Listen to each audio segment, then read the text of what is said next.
தமிழ்நாட்டில் அரசு மருத்துவர்களுக்கு உரிய பாதுகாப்பு அளிக்க வேண்டும் என்று பாமக தலைவர் அன்புமணி ராமதாஸ் வலியுறுத்தியுள்ளார்.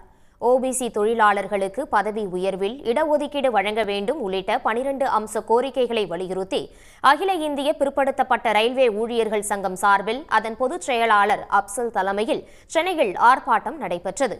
இதில் கலந்து கொண்ட அன்புமணி மருத்துவர்கள் பாதுகாப்பில் அரசு கவனம் செலுத்த கோரிக்கை விடுத்தார். மருத்துவர்களுக்கு பாதுகாப்பு இல்லை. வெஸ்ட் பெங்காலில் நடந்த சம்பவம் அது வேற விதமான சம்பவம். அது அதனால் இங்கேயே பாதுகாப்பு வேணும், மருத்துவர்களுக்கு பாதுகாப்பு வேண்டும். அதற்கு அரசாங்கம் இன்னும் கவனம் செலுத்த வேண்டும்.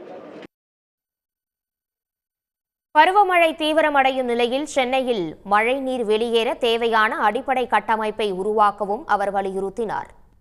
உடனுக்குடன் செய்திகளை தெரிந்து கொள்ள சன் நியூஸ் பெல் ஐகானை கிளிக் பண்ணுங்க.